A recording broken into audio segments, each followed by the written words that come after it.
Diecast Empress here, back with another quick cars review.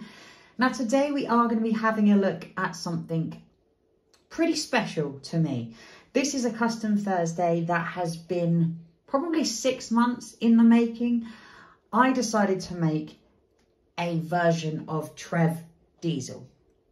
Now Trev Diesel started off life for me, as you can see by the photos I'm putting up, as a eBay purchase of what I can only assume is a tin toy from sort of back in the day when toys were made of tin. He's big, heavy duty metal.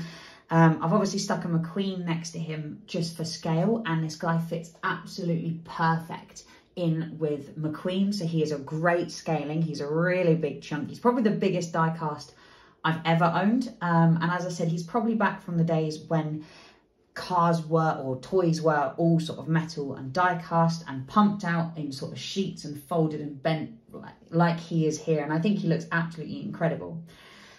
I then decided to hand paint Trev. None of Trev here is painted with a spray paint can. This is all completely hand painted.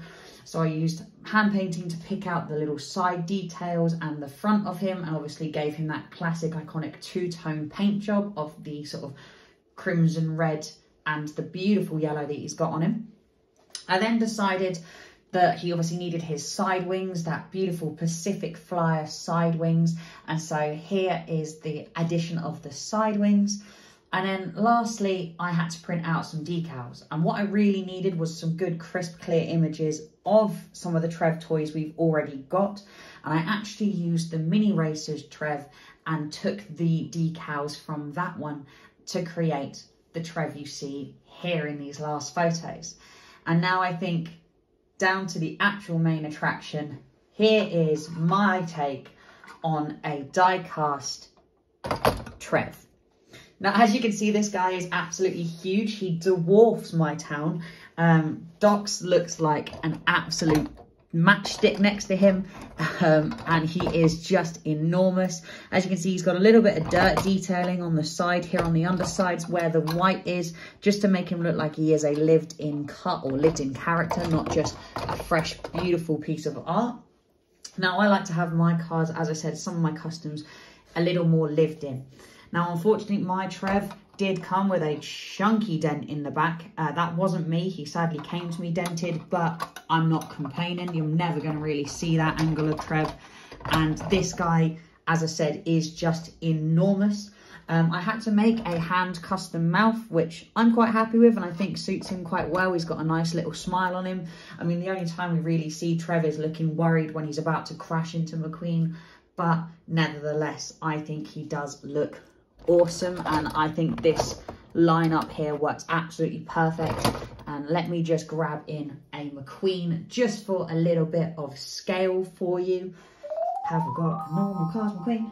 Probably not. There we go. So Cars 1 McQueen for scale, and I think this looks absolutely perfect. I think this size McQueen, imagine jumping across the railroad tracks just like here, I think is the perfect scale for Trev. Now, a little bit of background on Trev, because he is kind of an unknown character other than that first like 10 seconds that we see him in the start of Cars 1. He is a 1949 EMD F3 streamlined electro diesel locomotive. He's a car, that's from the Car Finder game. Now, ironically, in the Car Finder game, he is put down as male, but in the Meet the Cars, he is down as female. So it's a little bit of a juxtaposition there. And they all say that his eye colour is green.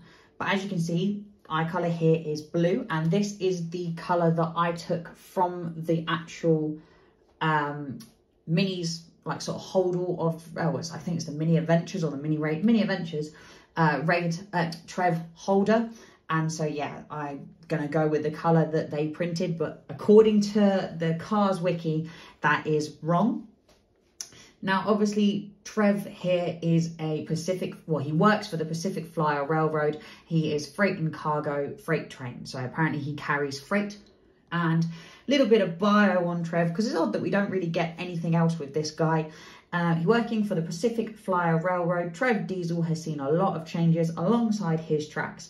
He's witnessed the coming of the North American Californian Interstate and then the disappearance of part of the small towns, and he somehow used to pass through. But he is still going strong. He still loves pulling a long haul across the North American desert at night throughout his outstanding railroad night shift journeys. It is so peaceful. Just Trev and the full lunar moon and the North American jackalopes. So it's interesting that he does mention, or that we do get a mention of jackalopes in his bio. I wonder if those would be carified jackalopes or not. But I think, guys, I honestly can't gush about how happy I am to have this guy in my collection. All of the hand detailing I had to do on him was honestly a bit of a pain in the ass, but I'm really, really pleased with how he's turned out. I've even got the Pacific Flyer logos on the side there, and of course his iconic A113s as his lights. I am going to try and find, just to complete the look, some air horns just to stick on the front here, just to make him as accurate as possible. But guys, I think, as always, I've waffled on far too much. So I will leave you all with that one, and I will catch you all in the next one. Thanks, guys.